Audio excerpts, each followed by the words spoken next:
ओडिशार शिल्प इतिहास रे एक नूतन अध्याय सृष्टि होगाकू जाउछे। जो खोर्धार नाली माटी दशंधि दशंधि धरी केवल लुहा पत्थर बक्साइट एवं भारी धातु पाई जनाशुना थिला, सही माटी एबे विश्व प्रजुक्ति विद्यार मानचित्र रे निजर स्वतंत्र परिचय सृष्टि करबाकू जाउछे। राज्यर अर्थनैतिक कहानी एबे खणी एवं ब्लास्ट फर्नेसर धूलिमय परिवेशरू बाहरी एयर कंडीशनर युक्त हाईटेक क्लीन रूम आड़ को गति करुछे।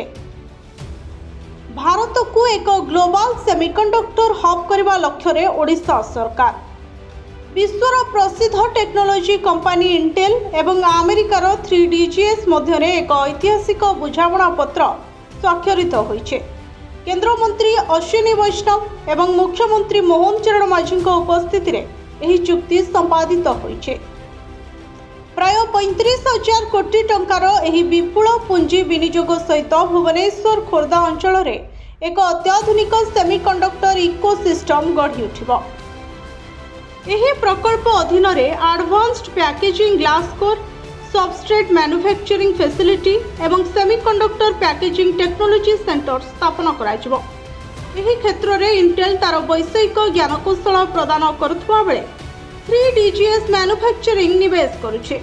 एही मेगा प्रकल्प द्वारा 1,800 रु अधिक प्रत्यक्ष उच्च कुशली चाकरी सहित हजार हजार परोक्ष नियुक्ति सुजोग सृष्टि हेबो। एहा सह इलेक्ट्रोनिक्स लॉजिस्टिक्स एवं डिजिटल भित्तिभूमि भली सहयोगी शिल्पगुड़िकर मध्य व्यापक विकास हेबो। एही चिप गुड़िक आगामी पीढ़ीर AI चिप्स डाटा सेंटर एवं वैद्युतिक ज्ञान को शक्तिशाली करिबो। निजर शिल्प सामर्थ्य और आधुनिक प्रजुक्तिर मिश्रण रे ओडिशा प्रमाण कर केवल विश्व को कंचा माल जोगाए नहीं, बरं विश्व को चलाउथुबा आधुनिक मस्तिष्क बा चिप प्रस्तुत करिपारे। Bureau report, Odisha fast.